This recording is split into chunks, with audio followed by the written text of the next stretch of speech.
रतनपुर गांव के पास एक घना जंगल था जिसे लोग रहस्यमयी जंगल कहते थे। यह जंगल अपने डरावने किस्सों के लिए मशहूर था। गांव के लोग मानते थे कि यहाँ आत्माएं वास करती हैं, जो लोगों को अपने अंदर खींच लेती हैं। एक दिन गांव में खबर फैली कि एक लड़का अजय जंगल में खो गया है। लोग डर के मारे जंगल में जाने से कतरा रहे थे। अनन्या और राहुल भी इस खबर से परेशान थे। अनन्या ने राहुल से कहा, राहुल, हमें अजय को ढूंढना चाहिए। पता नहीं वो किस हालत में होगा।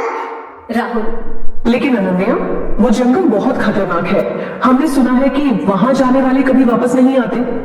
अनन्या, मैं जानती हूँ, लेकिन हमें उसकी मदद करनी चाहिए।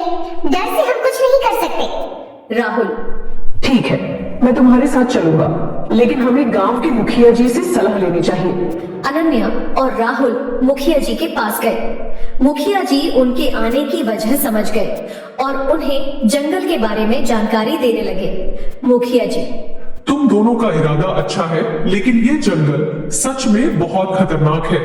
यहाँ की आत्माएं किसी को भी अपने जाल में फंसा सकती है।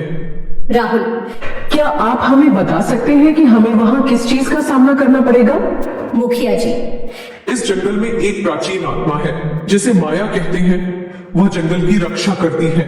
लोग कहते हैं कि अगर कोई उसका सामना करना चाहता है तो उसे अपनी सच्चाई साबित करनी होती है। अनन्या, हमें क्या करना चाहिए? मुखिया जी, जंगल में जाने से पहले तुम दोनों को यह जान लेना चाहिए कि वहाँ एक वृद्ध साधु है जो जंगल के रहस्यों को जानते हैं। वे तुम्हारी मदद कर सकते हैं। जंगल की ओर यात्रा। अनन्या और राहुल ने साहस करके जंगल में प्रवेश करने का निर्णय लिया। उन्होंने अपने साथ कुछ आवश्यक चीजें ले ली, जैसे टॉर्च, रस्सी और खाने का सामान। राहुल, अनन्या, क्या तुमको सच में लगता है कि हम अजय को ढूंढ पाएंगे? अनन्या, राहुल, हमें कोशिश तो करनी चाहिए। जो भी होगा हम मिलकर सामना करेंगे। जंगल में प्रवेश।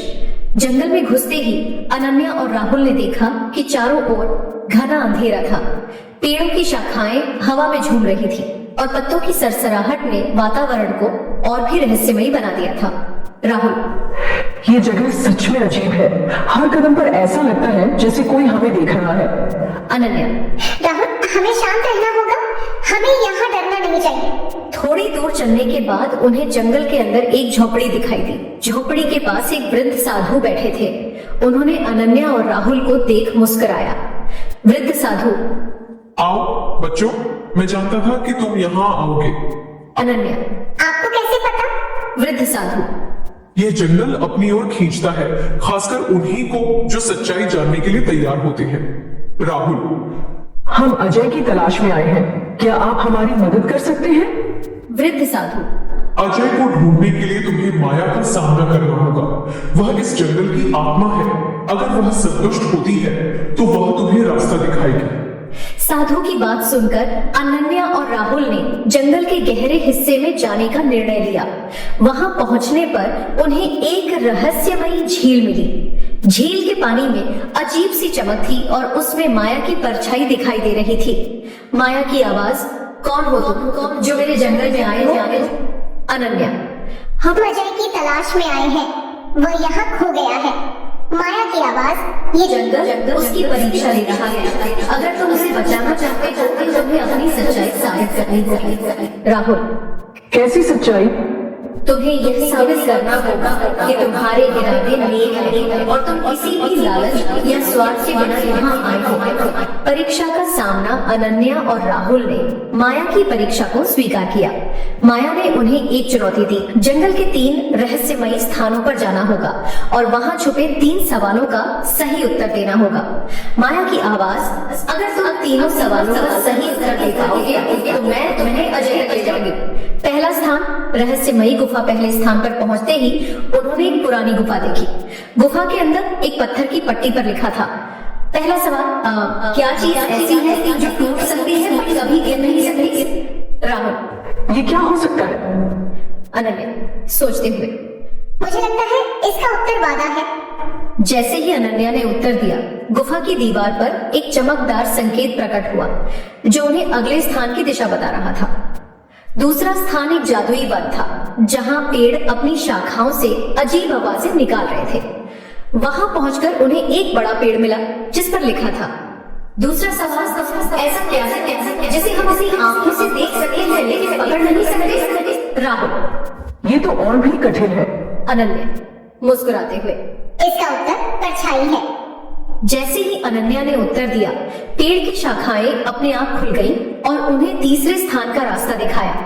तीसरा स्थान एक विशाल जलप्रपात था। वहां पानी के तेज बहाव के बीच एक शिला पर अंतिम सवाल लिखा था।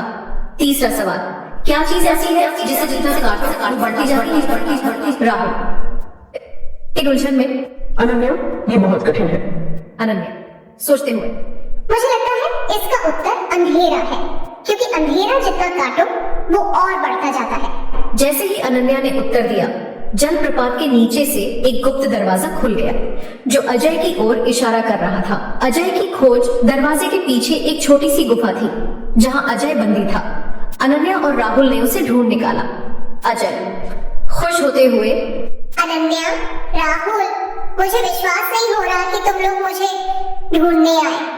राहुल, हम जानते थे कि तुम यहाँ कहीं हो। चलो अब यहाँ से निकल चलते हैं। जब वे गुफा से बाहर निकले तो माया की आत्मा ने उनका स्वागत किया। माया की आवाज, तुमने अपनी सच्चाई और साहस से मुझे प्रभावित किया। अब तुम सब सुरक्षित घर जा सकते हो। अनन्या। धन्यवाद माया, आपने हमारी मदद की। माया ने उन्हें आशीर्वाद दिया और जंगल का रास्ता दिखाया।